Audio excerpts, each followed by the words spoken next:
you're up in Nashville and you see the Village Bar, stop and see if Charlie's there.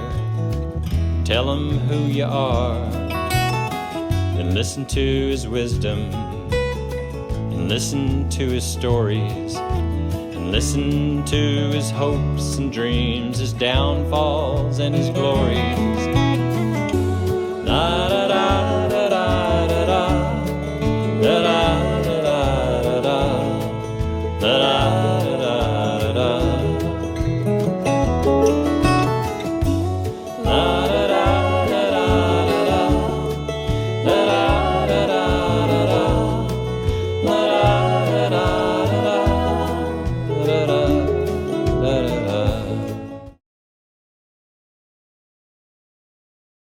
What's up? I am Laney Jones, and this is another Rolling Stone.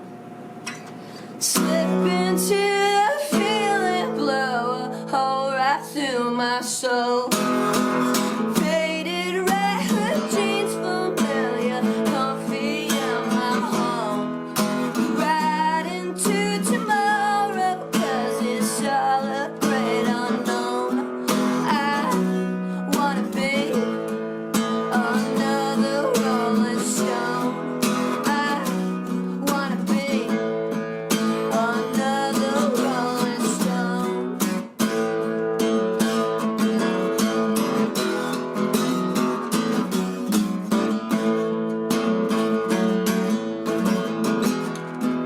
Oh, some say jazz is dead, but man, it's bubbling alive. I see it in the back room where the killer players had.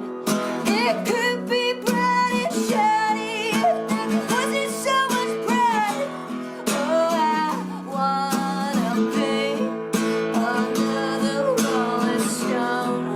I wanna be another Rolling Stone.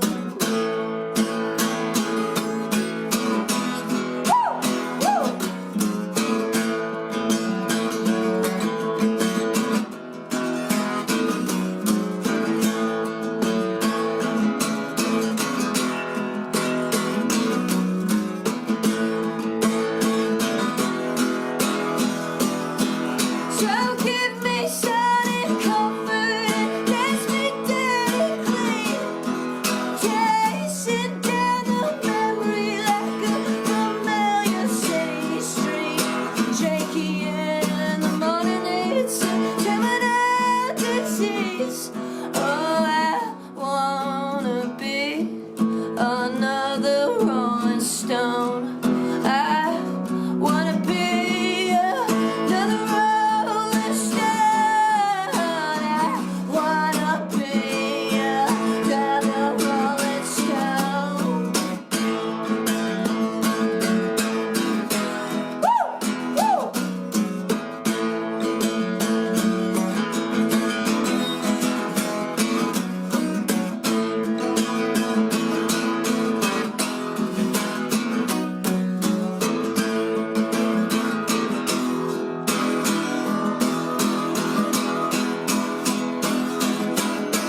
And we're back. Welcome to Villager People. I'm Andrew Perot. I'm your host for the show.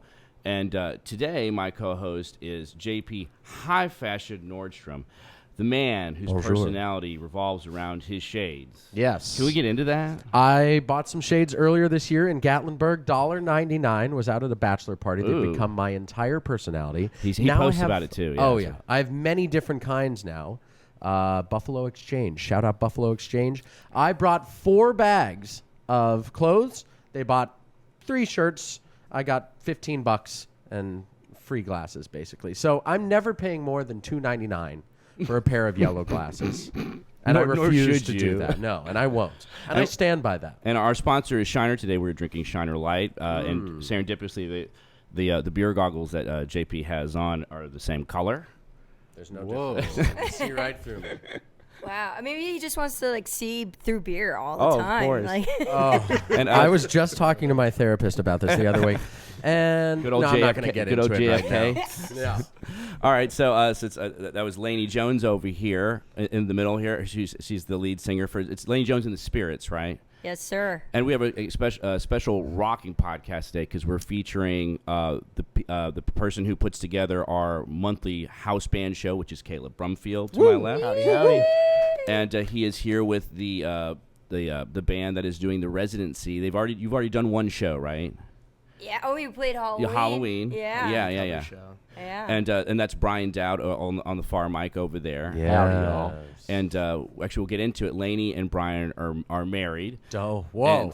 And An exclusive, a Villager Pod yes, exclusive. so they have a band that is built which is built on love. And I actually was checking out your your one of your posts, and it was going into a story about how you guys met. Yeah, Laney, you want to give the lowdown on the Yeah. lowdown? Oh yeah, well it's crazy. Yeah, we don't really advertise this, but Except for that one time. except for that one time, Which is great. I love yeah, it. it's cool. Yeah, it's love and rock and roll. What else? And drugs. No, drugs, but love and drugs. No, we've been like it's crazy. There so we me- were with was it the guy from Fear and Loathing? It was We were just there we outside of Barstow when the drugs began to take hold. The love began to take hold. Love is a drug. Yeah, no, it's crazy. So yeah, me and Brian, I've been making music in all different types of form since I started playing music when I was in college and writing songs and just like wanting to make it my whole personality. And Some people have glasses. Yes. some people have songs. Hey, some people stack beer. Exactly. Well, so anyways, I was going back to Florida. I'd been traveled the world a little bit, and going back to Florida at my old school, old college there, and did a little talk. And it's funny, even in the talk, I was like, now that I'm doing music, because I was just super nerd growing up. And just all my books and stuff, and I was like, now I started doing music, I'm getting marriage proposals and stuff. Oh And yeah, I so was like, you experienced that too, right? yeah. Oh, I have got to get into music. My you God. gotta get into music. That's and Slim so pickings. I feel like bartending's led me to learn that. there you go. Yeah. I always tell my dad was like, "You're a musician, you get all the chicks." I was like, "Dad, I'm not that type of musician." That's what I I'm a tell him. bartender. Yeah. Now that I have a big piece of wood in front of me, like a barrier, they're like, Jeez, "What are you show doing off. later?" I'm like, "Closing till 6 in the morning." Yeah. And it's like, what you packing down there? This piece of wood, this bar is so big. I don't think you're compensating for much, boy. Come on. So anyways, this guy was in the audience there. I was doing this talk, and this guy was asking all these amazing questions, just like peering right into my soul. And I was like, wow, I really, I gotta know more about this guy. This is wow, I never felt this way about anybody. And as soon as it was done, I was hoping he'd want to talk. People were coming up saying, hey, good job, whatever. This guy just bolted out the door, and I was like, okay, well, I guess that wasn't a thing. I was crazy. And but then like 30 minutes later, he shows back up, and it's just looks cute as a freaking button, like even better than I remembered. And I heard how he was a drummer, and I was like, oh man, I can't be in a band with him. 2 weeks later, we're riding in the van together Down by the river. and then exactly and then 2 years later we end up getting engaged, and That's and amazing, now yeah. and a year later moved to Nashville. So here we are. Yeah. Here we are. I mean, obviously Brian can add a little more context to that. Oh yeah, story well if you there's a want. reason that you had left where she first saw you. You had rushed out the door for a reason. Yeah, so from my perspective, I was taking these songwriting classes, and I was upstairs. It was like a building with 2 levels, and the instructor from this songwriting class walked by this practice room where I was playing piano. And he's like, hey, Brian, there's like a really cool seminar going on downstairs in like 5 minutes. This girl, Laney, is coming to talk about music. Oh yeah. And I was thinking, yeah, cool, that sounds neat. Like, I'll stop playing piano for a few minutes and go check it out. And I had never seen Laney or met Laney before, and so I just went down there and saw her for the first time giving this seminar on songwriting. And, just totally blown away, and shell-shocked kind of just on how awesome she was. And I was like kind of started getting nervous and sweating, and I'm a sweaty guy. You can see that I kind of got these pit stains here. I'm scared to touch it. Yeah, I wouldn't. And And that awesome White Castle shirt, which is funny. Keep going. I just noticed that. Just keep going. I do love White So Castle. you're getting sweaty, yeah. She's getting sweaty, and she finished her speech, and and so I was like, man, I got to change my shirt. I can't meet her like this, drenching in sweat.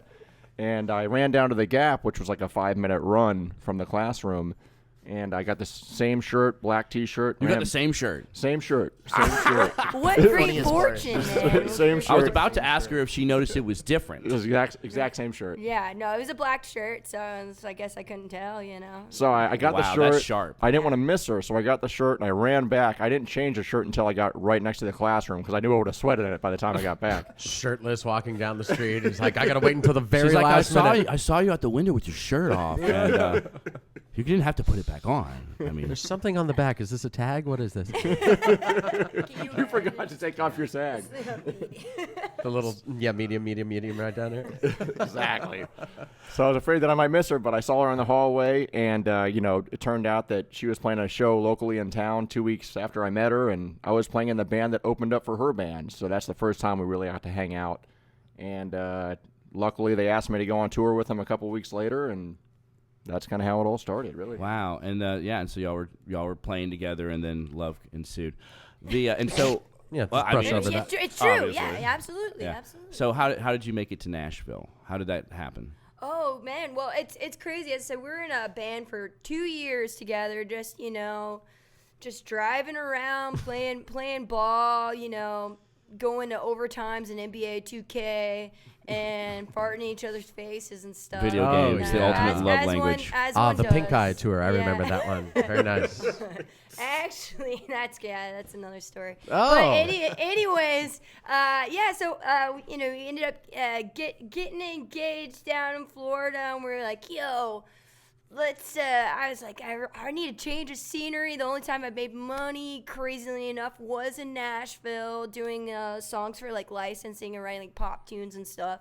And Brian had been here for like 10 years before that, doing like country music stuff. So he's like, I know the town. So that's how we were just packed up, moved January 2017. Fresh start, you know? Yeah. Landed in East Nashville, I think, right? Yes, East Nashville. We speak Todd Snyder's name today. Speaking of East Yeah. Nashville, Yeah. the R.I.P., recent yeah. passing of Todd Yeah, actually, Snyder. 37206. I'm 37206. completely not in the know of it, but so Todd Schneider, can y'all guys get into that for a second? I mean, just a rambling songwriter that's been in Nashville for a long time. Worked with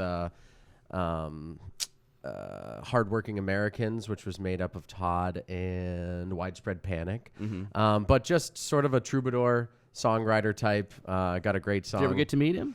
I've crossed paths with him. I never really spent any time with him. He had that little purple building in 5 Points over there as well, where a lot of people did like shows during Tomato Arts Fest, and then you could rent it and use it as a rehearsal space. And so he's just been a figure in Nashville and in East Nashville for a long time. So All right, yeah. since we brought it up, I thought I'd So figure R.I.P. that. Todd Yeah, Schneider. Absolutely, Yeah. we speak his name. All right, well, we'll go over to Caleb. So Caleb, Caleb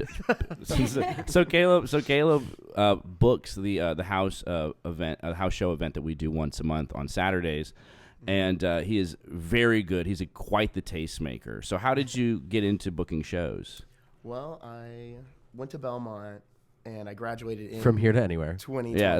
Yes. Anywhere. I'm 2015. Go Bruins, undefeated in football since Yes, of course. 1892. No, High Fashion's an alum. Hell yeah. What did you Yeah. study anyway? I don't remember you telling Music business. me. Music business? You know. Oh, yeah. Classic. No, exactly. What do you think I studied? But yeah, I graduated into the pandemic, so there were no music jobs to be spoken of. So I bartended for a little bit, and then when shows started coming back, still no jobs. So I just started booking shows on my own with my buddy Max. Oh yeah, Booking. Bernadette booking. So we did that Cafe Coco for a while, some East Room shows, Cobra, everything like that. And then I was doing like open mic stuff here for a little while. With Donnie. And then I got tired of acoustic guitars. I wanted to hear electric guitars a little more. So started doing these really ambitious 8-band bills. Yeah, once a because month. I told you because Which we are were trying. crazy, Well, we were trying to but because so fun. we had changed. we were doing music on Sundays. All bands, no fans. That's all you can fit here. No fans, just bands. There've been some you where just that's need messed video. up. The Underdog was like that for me, where I'd see these like videos where it's like it looked like the place was totally like jam packed full of people, and then I went and I was like, oh, it's like a music video shoot. Yeah. It's You know, just it's the like other a pool bands. table in a band. Yeah. You just like walk in, they're like, you got cameras, you put your cameras over here, and like, it's like, what are you talking about? Like, There's a lot of Nashville shows where that's the audience is just the other band. the Blue Room was like that for me too. I thought the Blue Room was kind of like. Oh wow, that's the breaking news. Underdog loses Guthrie Trap. Yeah, this just in by field reporter Toby Perot. Our man in the field. Yes, Guthrie's pissed. We don't know why. We will find out later. He from doesn't someone like me else. anyway. There's a story. About it. Guthrie Trap doesn't like Brian. But yeah, so and Caleb you've been coming here a long time. You're quite Yeah. the fixture. But we were Think talking. since I was 21. So I've been yeah. coming Oh, here. nice. Yeah, Yes, sure. So I was Caleb, 21 when I first came in here as well. So Caleb was on the fence about he said he kind of like was like, hey, if, About you know, being 21? Oh, no, sorry. well, about doing the show, and I was like Caleb's like one of my best friends in the bar, so I was like, no, you got to show up, you got to be here for me. Yeah. So the Happy so to be what here. happened was we were doing shows on Sunday, and Max used to do them. Mm-hmm. And Max, when he first started doing that, was before COVID, and we had some crazy lineups that Yeah, really. Chrome Pony, Oh, Country Western, yeah. some great bands. And that's back, and we were still smoking then. So the fact that we were like the only venue you could smoke in, and so the hipsters would just come in droves to just smoke their ass off and watch a grungy band, and and the cigarette in the end of the guitar. and then when we went non-smoking in 2020, the shows didn't come back the same way. And I really do think that was a niche. Well, smoking kills and non-smoking kills shows. Yes, exactly. There you go. You heard it here. But we tried doing. They were on Sundays, and then we moved it to an open mic, and then eventually we fashioned the open mic to be a certain way. And I think I remember telling you, I was like, hey, I think we had done a festival or something like that, didn't we? Didn't we Yeah. do some kind of like I weekend? think it was a 2-day festival is how it initially started. Yeah, That's the first time. was that the Hot Laney and Luke them thing? played here. The, Yeah, yes, the yeah. Hot Luke Summer Yeah. Festival. It was 2 days, 8 bands on each day, which was crazy. And it was so cool. So that's when I told him, I was like, let's only do music, full bands once a month, and we'll do it like a house show because the Villager has that kind of feel. Yeah. But it has to be 6 to 8 bands, and it's been. I think you might have like one band that doesn't do it justice or something, but yeah. maybe. But it's like it's Part every of the week, recipe, you know. Every week it Get works the out. experimental bands, And so how did you get them involved in this? Like how did the Spirits become involved? Actually, the first time I met Laney and Brian, I had booked a show at the OG Basement, and I kind of had a lot riding on it for my new job and stuff. It was the first show I'd booked for my new management job, and I had an opening band drop off day of.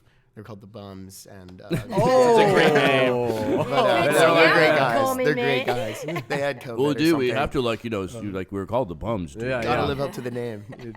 But I had gotten a message that day from Laney about joining a bill at some point or something. I was like, do you want to play tonight by chance? And they did. Trial by They fire. showed Talk up about to the timing. basement Yeah. and blew my mind. Nice. Yeah. They're like now my favorite band in Nashville. So Yeah, and so pretty cool. Yeah, and so now you've been so you do that for Bernadette, and you do booking for who else? yeah, I work for a company called Whiz Bang. It's Yeah. a management company. I do some like internal label stuff too, and then I do some booking. It's kind of like Swiss Army knife position. Yeah. Which little works bit. for you because I mean you're just like you're so gregarious, and he's Yeah. hey, well, if I could come to if we can have a meeting of minds about something that's going to work, Caleb's always down to clown and get it done. Hell yeah. You know what I mean? Yeah. And luckily we've been doing really well, and I've got to meet you guys, and y'all have done really great here. So let's talk about the last show was the Halloween show, right? Ugh, best show we've had here Yeah. probably. Oh yeah, that fun. was what Hot Luke got ripped in half. Oh. and tossed up to the city. Yeah, look at him. He was Doing wearing a great bra stuff. earlier. Yeah, Andrew's big bras over there. Yeah, that's my Rhonda bra. He was wearing a wig. Ellis had put a wig on him, and I said, well, Ellis, we have to put a bra on him, too. I mean, you can't just put the wig on. Gotta go all the way. Yeah. So No wait, half measures. I hate to interrupt you, but let me cut in. So the 2-day festival is Yes. when you guys played here for the first time. But Yeah. was that the first time that you've been at the Villager? Yeah. Oh no. No, we, no. no. We've That's known right, that's Rhonda a for famous a we long got to Washington. get time. into Yes. it. We got to get into Do it. you have do you remember the first time you came to the Villager? Oh, I don't even know. I know Brian like you, because you know that you go way back with I mean, Andrew I've been and to- Toby, yeah. Yeah, Yeah, we man. went to college with Brian. Yeah. Yeah, so I don't know. You probably took me here, and I was like, "This place is freaking awesome." And it was just my vibe. I love playing darts. Just I don't know what to do with my hands, you know. Yeah. Just like I'm drinking. I don't want to be doing stuff. I don't want to be talking. I mean, I like talking, but like over something. So yeah, no. That's this why place- you were here. Yeah, absolutely. And we love going to the Belcourt Theater, right? So it's a great sandwich, Usually, yeah. what happens is we'll pre-game here and then go see a movie. That's usually our Nice. our- Well, we used to get chicken fingers at McDougal's. Oh, Didn't we all? McDougal. Didn't we Yeah. all? oh, two for Wait, ones all day, Oh, every day. man. Bring them back. We had a time one time where we brought like chicken fingers into the Belcourt, Whoa. and yeah, we're naughty like that, and it was like at one of the upstairs really small theaters. We were watching this cool art film, and I think there were some elderly patrons there, and the people who worked there were so nice. They're like, "Hey, that's a little smelly. Can you like?" Of course, we were like right in the front row in this like small. It was like packed somehow on like a. He was like, I got a new Noon- shirt in the car. I'll go noon get on it. Thursday, and we're like, oh yeah, sorry. So we were like, yeah, of course, we had already gotten some bites in, so we're cool. And then they came back. We're like, can we just take this? We'll hold this for you. So nice, so nice. I'm glad they didn't kick us out or anything. Please but- don't get chicken grease Yeah, on our well, vintage seats. No, we're patrons. We got a little membership there. So I Nice. feel, Support the arts. yeah, absolutely. It's a tax write-off too, technically. You know. loopholes, baby. Yeah, let's go, baby. But yeah, I don't see enough movies over there. But every time I see someone that I know lives in town that I see every blue moon, I know they're going to a movie. Yeah. Like they'll sit down, they're like, "Hey, how you doing?" I was like, "What movie are you seeing?" Yeah. They're like, "Oh, yeah." It's like, yeah, you're not like here every day. Some every people week. are coming just to see you, Andrew. Don't sell yourself Oh. short like that. Yeah, right. Yeah, Like I got a Toby. chess Toby's club. here because I'm here. I mean, that's the Oh, whole point. My mother will be here because I'm here. the dynamics of a family business. Oh, there you go. But yeah, so the you guys y'all just played the Halloween show. yeah, well, you know what's actually crazy too is that summer the big what was that called? The The 2-day 2-day thing. I That think was we our first live from the boardroom. yeah. Yes, that- live from the boardroom. that Sorry, was- guys, I totally forgot. We branded this because Yeah. we had an Instagram for it that we haven't been using. It's live. It was the first one we did. It was funny because I'd get up. I was wearing a suit. I'd get on the mic and be like, "Live! It's live from the boardroom. It's Saturday night." Yeah, like, that was the It brand. perfect, actually. So it's live from the Great. boardroom is what's on is technically the. I name don't of get the event. reference. So, but yeah, you were saying like so. Yeah, that was the no, first one you it's did. just it's crazy because like so we have a record coming out. Ooh. Good news. Nice. Good news. Yeah, yes. yeah. Just it's gonna be out November 20th. Oh yeah. And that's coming up. Yes. And I don't know when this is airing. Oh, we're gonna but- try to get it in before that if we can. I think. Well, no, I might not be able to meet. It might be actually. This might come out the 20th. Yeah. Ooh. So there you Close go. to it. Close to it. Yeah, but that was our first show as like this current This is gonna come out the iteration. next day. Oh well, hey, 21st. then make sure to stream it, y'all, or Yes. go It's out. find It's a out, guys. It's out. record or something. Anyways, that was our first show actually as this iteration that feels like the thing of the band. So yeah. So like, yeah, that show was. so it's still it's a yeah. 4-piece, right? Yeah, it's a 4-piece. Yeah, we did a trio for a long time. Who was the other person in the trio at that time? James. Yeah. No, I was actually we played a show with Heather Gillis for Heather. that show. With Caleb at the basement, but yeah, now we're playing with their buddy. You have the same two guys that from that show, right? Still. from the live from the boardroom. Yeah, that was our first show ever together as a band, and They sounded great. You couldn't have told that they weren't that was their first show. Yeah. With I them. mean, you couldn't. Mark of a true musician. Yeah. Well, they laid it. Get it down. up. Yeah, Get they're- up there and they're awesome. And it's like our Rip it. first time playing with like a fourth person too, Carson Lystad. The Stad just adds so much on guitar. Stad. And then yeah, Glenn Hariska on bass. He like also does background vocals and stuff, and just he looks All-star like the lineup. dude, you know. Yeah, so All-star it's cool. Yeah, he seems really laid back. I talked to him for a little bit, as far as the bass Andrew in players his head go. is like, do you give the bass player any creative license, or do you Yeah, just play the notes? Yes. Oh, absolutely. Is there a bass solo? He'll talk your head off about I play in that. I play in this prog rock band, which is like, but it's like really poppy, more like Peter Gabriel type of prog rock. It's not like real. It's not real out there. Yeah. And I get to play a lot of different like just like slick stuff, but like there's definitely a no bass solo. So I just like play soloistic stuff over all of it, and nobody says anything. There you go. I may not Gotta be get in. solo, but I'm soloing. Yeah, I'm soloing a lot. Don't worry. Hey, as long as it's in agreement with the music. It's Oh no! cool, Well, that's you the know? so Yeah. the record is it's a very expressive record. So that's why I really enjoyed the fact that he asked me. The guy's Charlie Dagenhart. That's why I like that I was really excited about him asking me or offering me the job, because it's really expressive music. Charlie's So cool. how'd you meet the guys that you're with?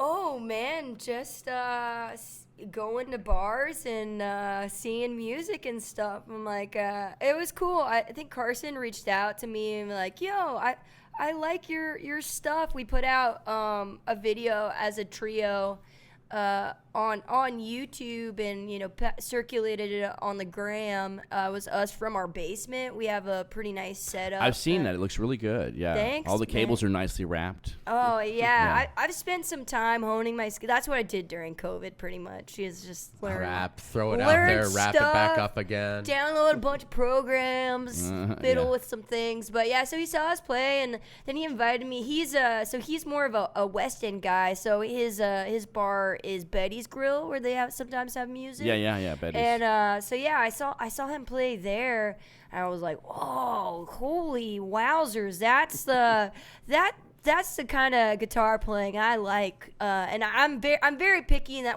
I've only been playing electric guitar since maybe like 2021 or 22 or something, like really getting into playing. But you played acoustic guitar. Yeah, I've been a rhythm player for a while. I mean, my first real, I would say, solid like string instruments was like ukulele and banjo. Oh, you were a So- ukulele girl. Yeah, well, yeah, ukulele. I know, I'd be the girl at Oh, the that's- open mics, hey, you know.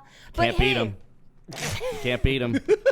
Steal showstoppers. Showstoppers. You know, well, it's whatever it may be. You know, I did feel like you know, ukulele, top four strings of the guitar, really.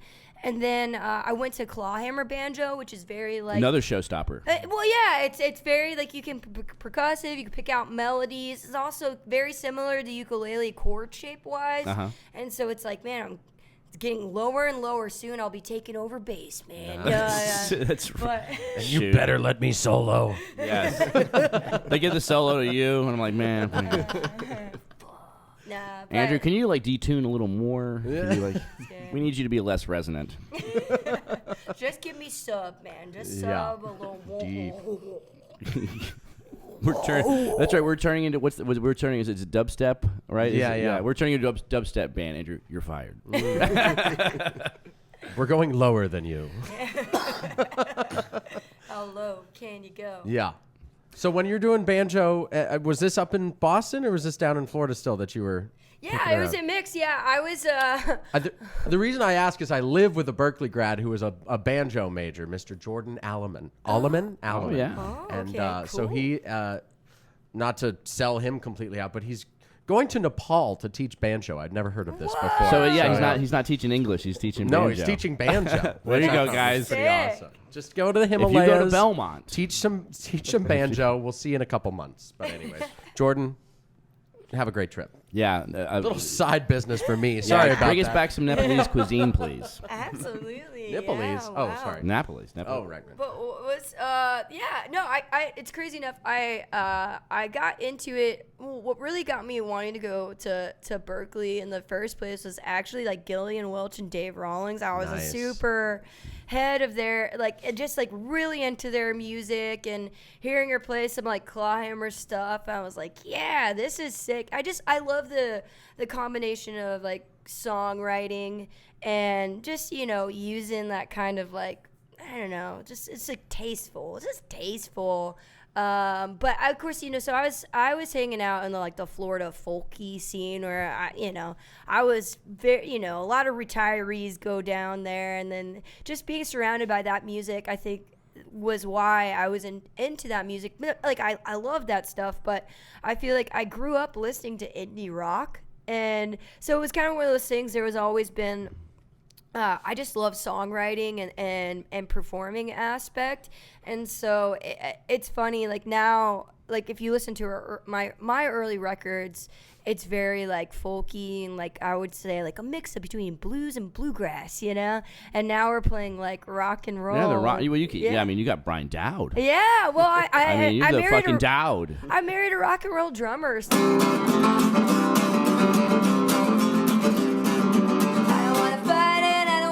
So I'm gonna send my head to bed and wake up in a dream where I eat ice cream on the fun.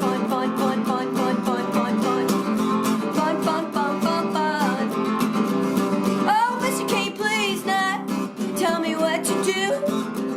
I've been broke down, beat down, and I feel confused. So I do a little dance to shake the blues away and march on to right through another day.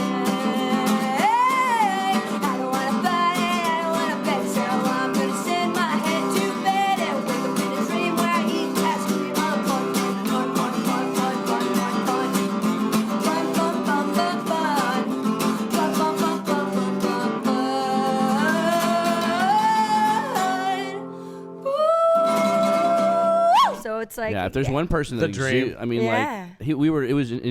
so me and Brian went to jazz school together. How long were you there with me?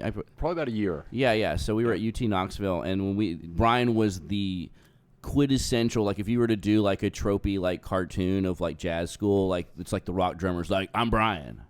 Big old smile and just like a bundle of energy, and he'd be in the practice. He was in the practice room as much as I was, and so like, man, we freaking owned that building. Yeah, dude, it'd be like 9:00 p.m. Nobody's there, and probably like, yo, dude, what's up? And you're like, well, just fucking nothing. Want to play some Van Scales Halen and arpeggios. What about you? Fucking getting bored right along with you. But so what happened to you after UT? Where'd you go, Brian? So after UT, I actually moved here to Nashville to play in a rock band. I was in UT for a year, and I got. What was the rock band? Yeah. It was called Living with Jack. Living with Jack. Living with Jack, and so I basically like. Cheers to that. That's such a great name. Real Johnny Carson take. Living with Jack. Living with Jack. Living with Jack. What about without Jack? Yeah, and I was Jack like, shit. man, I'm gonna. Fair enough.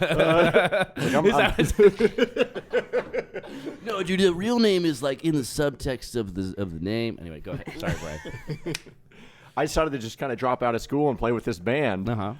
That's what I thought. Yeah, that's what I thought you did. Yeah. Yeah, because it was like fun rock and roll. And basically, I moved here, and about 2 weeks later, the band broke up. Oh, what? So it was like, man, I dropped out of school. What am I going to do now, Yeah, our Ray of Sunshine. They had taken our Ray of Sunshine from us in the jazz school, because you know how those jazz guys are. We're all kind of like, there's as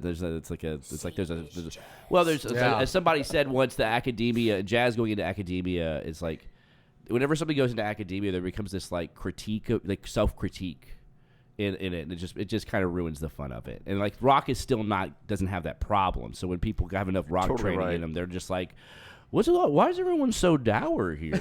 Speaking of jazz and the intensity and like that kind of vibe, you remember in jazz school they had those things called juries? Oh, they called it a jury. Yeah, if you had to play in front of your teachers, the teachers were, I guess, the jury, and you would stand up there by yourself and play something, and they would just be like, "Yeah, man, kid, I'm cooler than you. Can you get the fuck off the stage? Yeah, thank you. Number 10. It just sounds like, like your sentence, like, oh, sorry, man, you gotta go back to jail and practice more, Yeah. It's like practice should be a freaking joy, right? Like, I get to work on my stuff, And I had a recital, because I got a jazz and classical degree. I had a recital hearing for a classical degree, and I got hearing. Exactly. That's what we're talking about. Deposition. So you.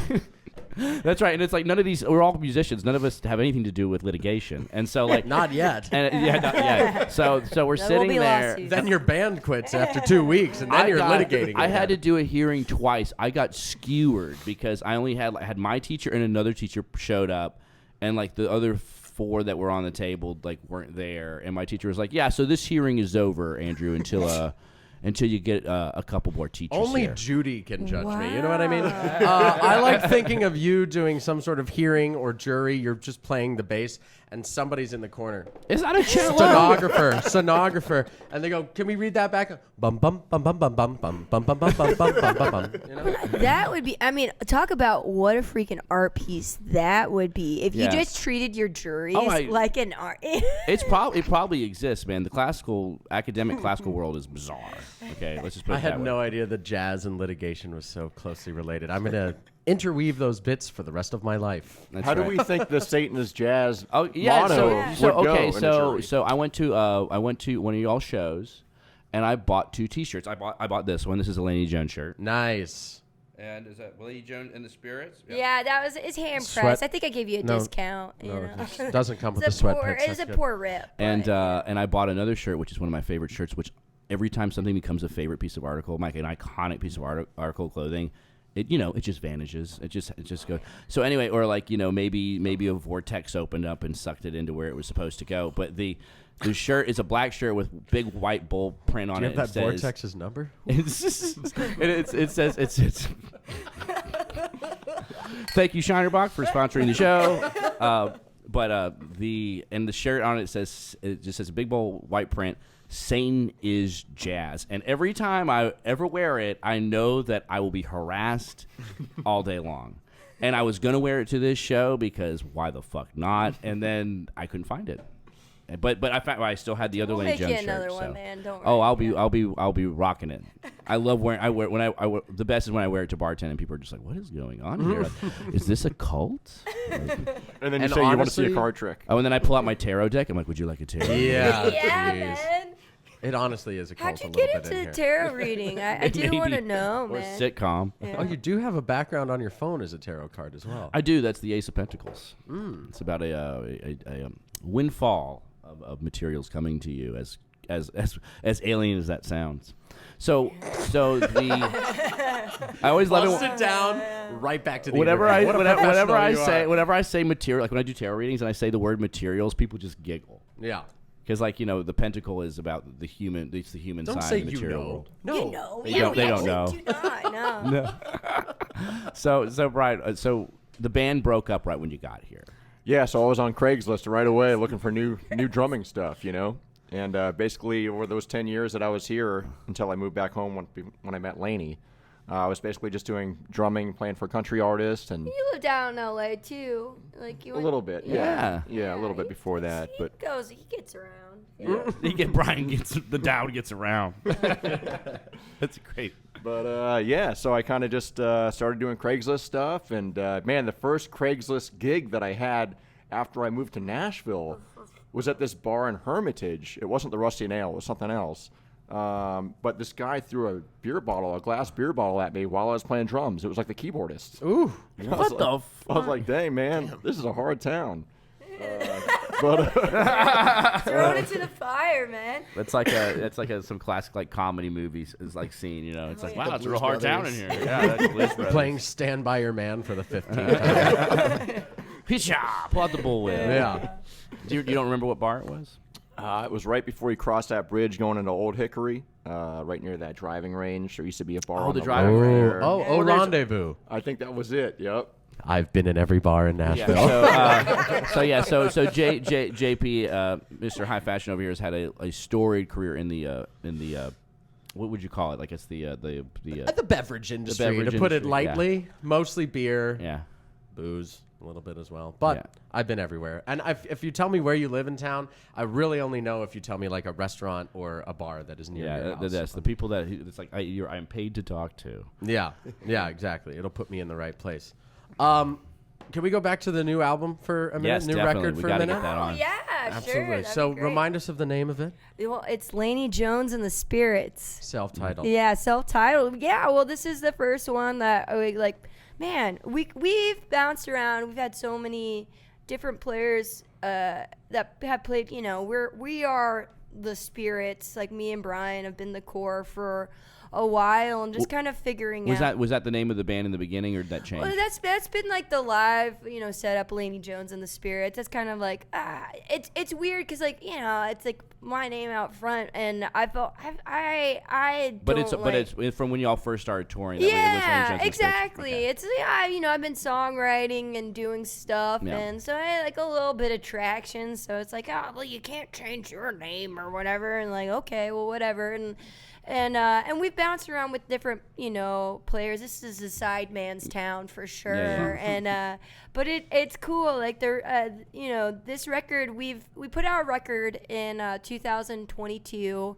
And that was definitely definitely more. It was like all me sitting down with the guitar and very like cinematic over it, and that was cool. But like it's so funny. Like me and Brian, our personalities we're more rock and roll. It's just like that's like we'll come in and like let's fucking slam dunk on this shit. Let's go. Let's do it. And it's so funny to have that juxtaposition of like, well, here's a sad song, and so we're just like, why don't we just make music that more matches our energy? And we're just like, and it was so much fun because like as I said, I haven't been playing electric guitar for a little while. It wasn't until we were like out on the road being a trio stuff, and I was taking more ownership on that side that like I'm just like because I'm such a noob, but there's so much power in being a noob and having a fresh perspective. Oh no, I teach people darts. I see it every day. Yeah. I mean,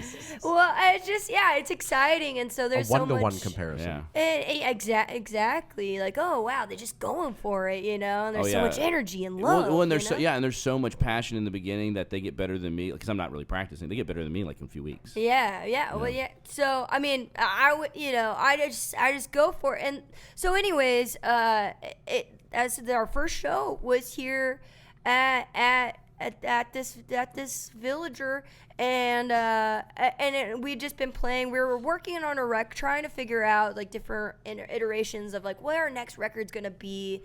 And it was cool. This place, East Iris, was like, yo, you guys just got to do what you do live and just put it on the record. And so y'all did it kind of a live setting? Yeah, I mean, it's pretty much all. There's a few songs that had made it from past, like, iterations, because, like, basically we did different sessions for our last record, and like our last session that we did for that, I just started scratching. I was like, yo, we just gotta be rock and roll. We just gotta play rock and roll. That's what we just have to do. And I wrote that song, Another Rolling Stone, that I played for the thing, and that was like, yo, there's something there. There's something going on with that. And as soon as we got these guys together and just started recording more in a live aspect, we're like, yo, this is what we should be doing. This is really cool, and these guys they're great. They're such great musicians and have so much passion for music, and something keeps happening, falling into place. Like even like last year, we were like, I don't know what we don't have anything lined up for this year, and like, oh, we got this cool tour. We played with this band Mirador that had it was their first shows ever, and they're all sold out already. And we got to open for these sold out shows. That's amazing. And like people were lining up around like to see them play, because it's part of like Greta Van Fleet. The Jake Kaska. I'm so bad with clip it. Last Yes, name, yes. so like don't worry about it. But it's just like things keep falling in place where it's like, oh, thank you, universe, for keep pushing us forward and doing stuff and keeping the band together, and so we made this whole record with these guys, and so that's why it's this record. It's Laney Jones and the Spirits. Is there any sort of like, as a musician or a group of musicians, I've talked with, a bunch of bands over my time. Some are really militant about it. Like, I've talked with people who are grungy rock bands, but they record every show, and then when they get in the van, they listen to that setback as they're driving to the next show, and they critique themselves, and they're like really into that aspect of it. Are you guys more militant or cyclical, especially when you've got like a new album coming out? Do you feel like, okay, we're going to put it out, we're going to tour it, then we're going to have to get back in? Or is it all just sort of a mishmash? Like you said, some of these songs, some of these tracks are from past iterations. Is it all just sort of in the melting pot for you guys? Or do you guys, get militant with it? Or do you keep it loose and fast and fun and just sort of live in that space? I mean, what do you think, Brian? I think it's a mix of both. Because with the jazz background, too, you mean the practice room and everything? Like, I don't know. Does it seep in? Yeah, Brian is disciplined. Yeah. Man, it's kind of a combination of things because when you're in school and working on music and jazz school and stuff, and you're really focused on one thing, and that's the music. And then you get out of school, and then you got to worry about music business. You got to worry about, can I survive? You got to worry about, can I make everybody happy in the band? Is everybody having a good time? You got to worry about where you're staying. There's like 1,000 things you got to think about. Yeah. And so in regards to being militant, I think the energy transitions from I'm just focusing on the music in school, and then you get out of school and you're touring, and you try to focus on the whole process. And I think within focusing on the whole process, I've kind of learned to, after shows, it's important to listen to songs every once in a while after you get done playing a concert and stuff. But for the most part, we just try to just have fun. Yeah. Yeah, and I can tell when I see you guys play, that's where the real difference is. But if you would have to, who is the taskmaster between the two of you think? Do you have Good question. Yeah, because y'all both have very similar buoyant personalities. So maybe maybe it goes back and forth. I think it absolutely does. Like, Brian's been really great with social media, crazy enough. Like, I like social media stuff. It's fun. No, he's been really crushing it just because it's an aspect that you have to do. So sadly. Did you post a love story? Oh, did you? Or was that her? I wrote it. I'm more like, I would say Brian's an amazing writer and he's so good, but I feel like most of the time I'm like the wordsmith a little bit. So I put that together, and I like doing graphic design and all that. Because that would have been really funny. This is like Brian Dowd's interpretation from Laney Jones' perspective. I tried to get him. She tried to spin that. Yeah, I tried to. Trust me. I was like, and there was a night. It was like midnight, and I was on my phone, like trying to write from her perspective, like what it was like. And I was like, dang, man, I don't know what to say. And so she ended up doing it. Yeah. But yeah, it does change as far as yeah. that stuff. I'm a little more of the taskmaster when it comes to music, just because I do audio stuff, and I'm just like, no, like, especially when your voice is like up front and you're so naked and exposed, I'm like, no, this has to be freaking right, or it doesn't. Like, I don't know. I get really like anal. Yeah, okay. Yeah, well, I mean, you're the leader, Yeah. That's the way it goes. Yeah, so if something's sticking out, I'm just like, no. Yeah, it's like, let's comb that back. Yeah. All right, so what? And the record comes out when? You said the 20th? November 20th. Yeah, and so like I'm assuming like at this point, because we've already calculated it today, it will be when this comes out will be the 21st, so they can go and stream it. Please support the little guys. Give us a spend. Give us your couple pennies. Yeah, we appreciate it. Now let's get into so you're doing a residency. You've already done the Halloween show where you guys were the Kinks, right? Yeah, man. And y'all dressed up as the Kinks and did the show. Played some songs, and it was cool. Like, talk about a band of brothers, man. So I've heard Ray. Obviously, I even showed up at the end, but I'm sure y'all's set was really, really great. I missed that one. We practiced. That's the funny about like the cover sets. Like the bands actually had to practice. They're like, oh yeah, we have to go dial some stuff in for this. Oh yeah, no, and it's wild to like cover another band that has like everybody has their idiosyncrasies and like the way they naturally say things.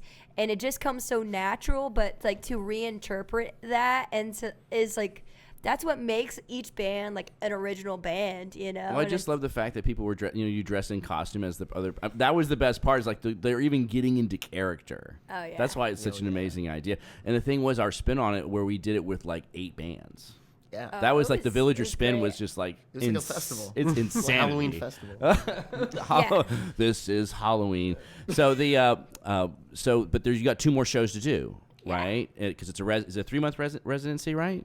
Yeah. We just want to play some music. Yeah. So when's it? Yeah, let's plug it. Working out the details of this deal on pod. On pod. So when's I don't know, man. So 3 or 4 was it? I don't know if the third one's already been scheduled, but I know the second one has, right? That's later this month. So Yeah, we're doing the on the 29th. yeah, is there? So you guys are headlining, or or whatever, wherever place y'all gonna be. Yeah. And then who else is playing? Do y'all have a lineup already for that? Who else is playing? Yeah, so we got it's wild. Like one of our friends. It's gonna be his first band's like live show. So like that's yeah. And you're like, you got to do it at the Villager. Yeah, I was like, yeah, this is the iconic spot. So that they're called the Rats. And we also got our buds. These are just buds that have been like supporting us and like us and them for forever. It's Father Son is another great one. Then the Texas Chain Store Managers. You guys are gonna love them. The Texas Chain Store Managers. Yeah, they're a really fun rock band. So they're grimy as hell. It's gonna be great. Yeah. That's incredible. So since we've got your minds on the pod today, and you were a Belmont student that graduated into COVID, and you're still, moving through it, managing booking and everything like that. What's the current state of affairs of music in Nashville? We've got new rooms. We were talking about the Pinnacle earlier. We were talking about Paul McCartney and other shows that we've seen there. There's another venue that's getting built right now. Like, what is it like trying to navigate through Nashville in this, second coming of a boom? We talked about 2017 earlier, and there was a lot of buildup and growth. But right now, it's like the wheels are really turning in Nashville. So where are you finding success? What's been hard, and what have you been enjoying about it? It's always different every time you try to book a show. Yeah. It's like people want to play real bad. People don't want to play. Rooms are closing. Rooms are opening up. Oversaturated in some spots, under in some. People really want to play the Blue Room. That they don't really want to play like the Cobra front room as much as they used to. Some rooms become unpopular. But it's also not smoking anymore, which is the thing at the Cobra, which it used to be. So that we've seen what smoke is. Smoke is a factor. Exactly. Well, I mean, it's not anymore, but like. Well, especially in these cold months, man. I don't want to go outside if I want to smoke something, Yeah. Nice, leaving it open-ended there. Very nice. Something. We're smoking something. Where's my chore boy? No, anyway,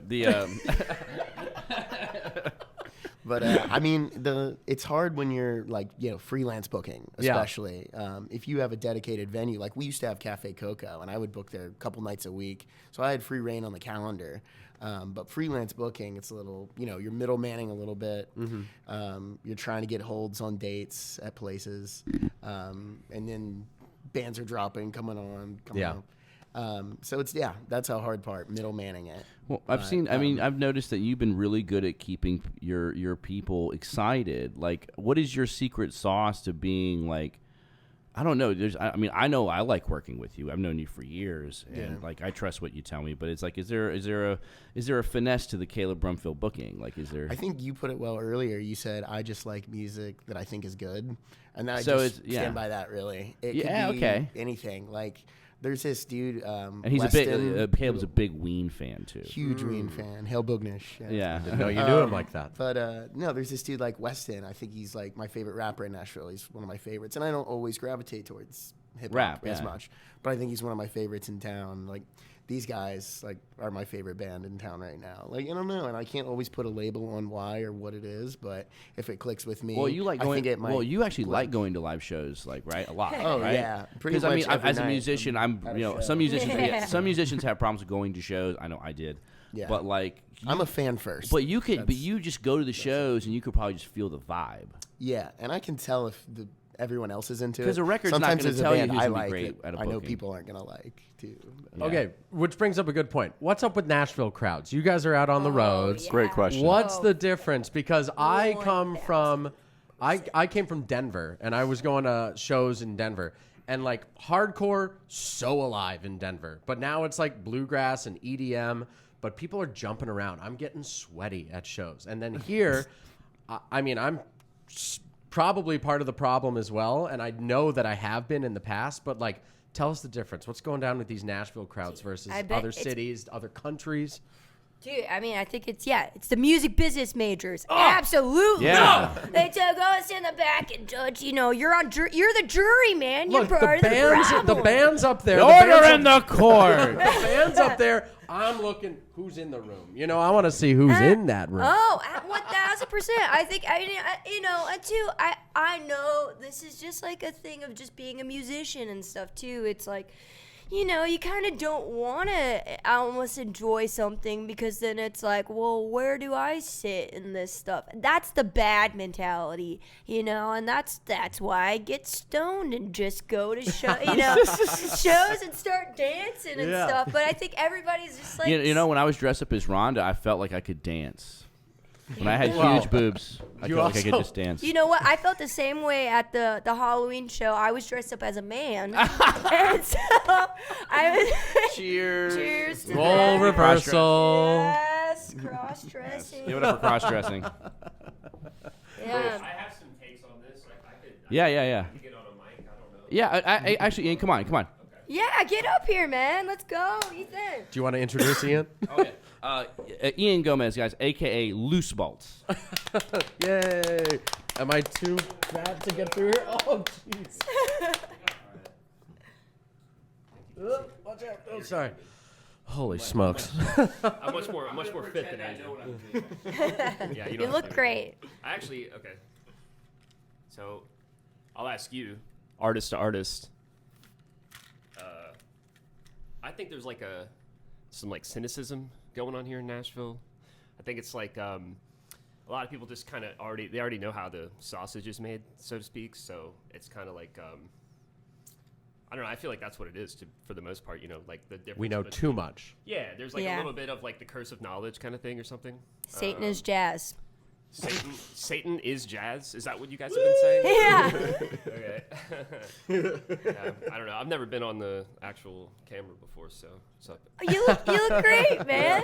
Yeah, you're crushing it. Oh yeah, yeah. I haven't had Nope. hair this short in like 12 years. Nobody mentioned my haircut. I like your haircut. Thank you. You look beautiful. I got one yesterday. You look like you're from California. Thank you very much. Absolutely, yeah. All right, so basically the overall consensus is we've got some work to do as just traditional fans here in Nashville. I wasn't trying to lead us to that, but as a longtime music goer, I feel it sometimes. And I try, like you said, I try and get out there and I'm like, come on, everybody just be goofy with me, you know? And that's not my job. That's some, but I'm trying to help. It's me too. Yeah, that's absolutely it. I mean, I think it's just about putting your egos aside and forgetting.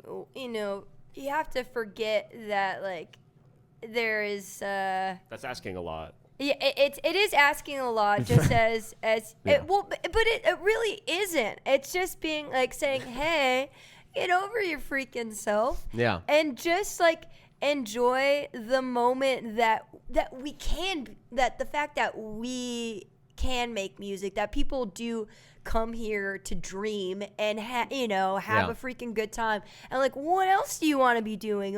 Do you want to be pushing whatever behind whatever, the desk, 10 cases down the aisle, no, it's hey, we get to freaking rage and have amazing times. Yeah. And it's if your friends succeed, we all succeed, because it's we're getting the dream together. It's a freaking scene, and I feel there's so many people in the scene that were scared to support each other, because then what does that mean for yourself? What if they beat me while I'm supporting them? Yeah, and it's you just have to kind of forget that. I think it's going back to Paul. The love you take is equal to the love you make. Oh man. my gosh, prolific he is, prolific he is. Prolific. What does it feel like when you go back to Florida and play a show?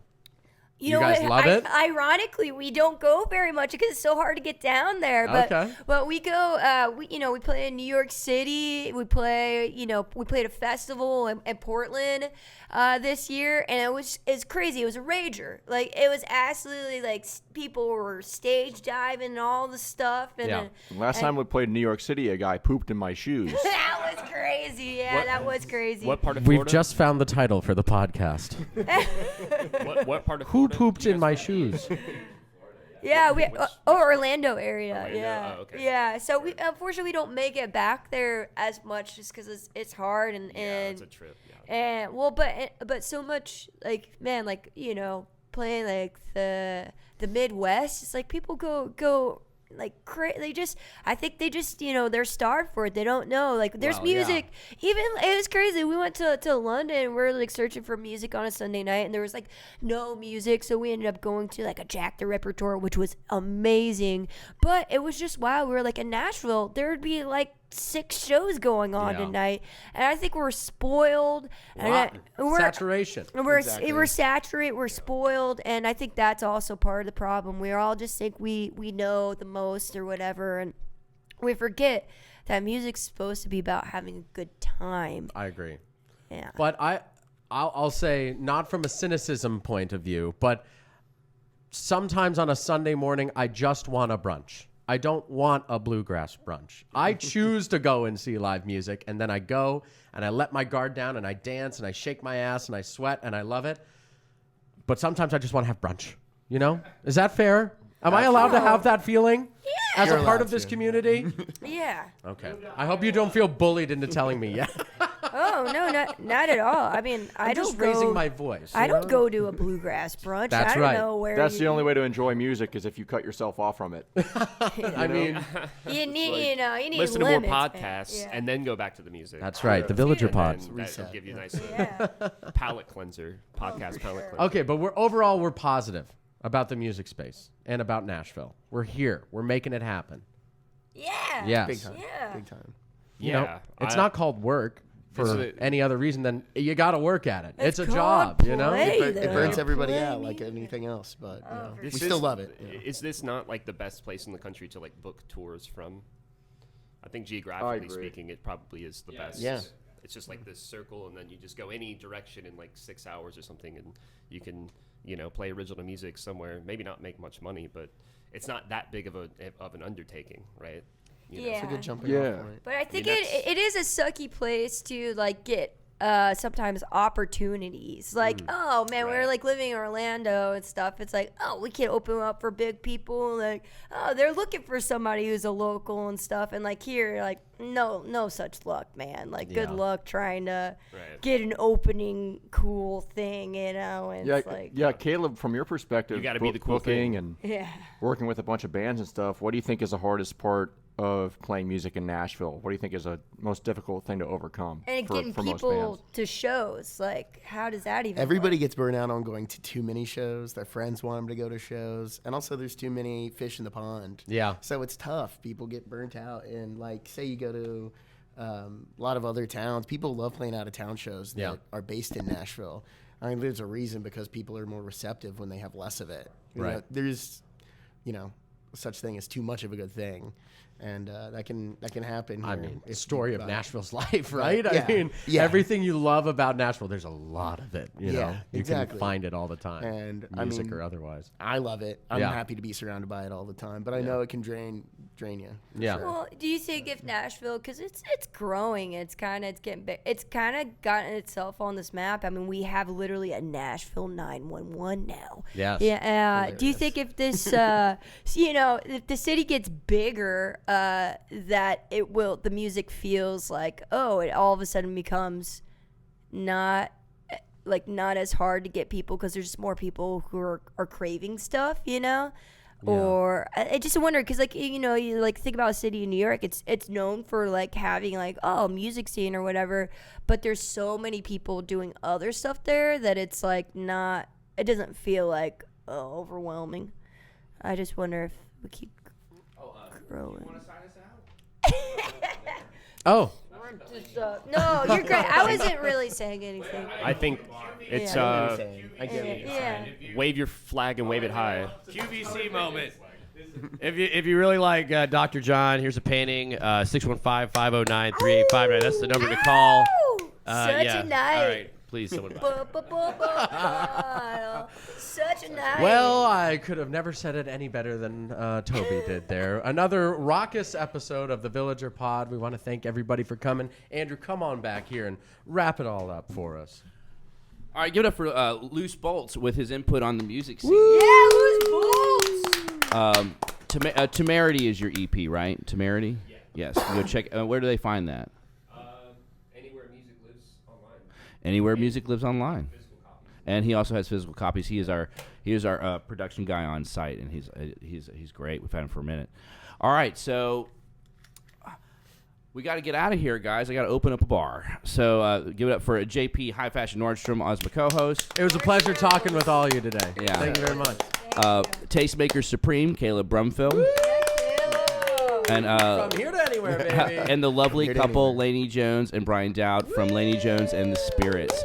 And we'll do a last plug. The next time you're playing here is November 29th.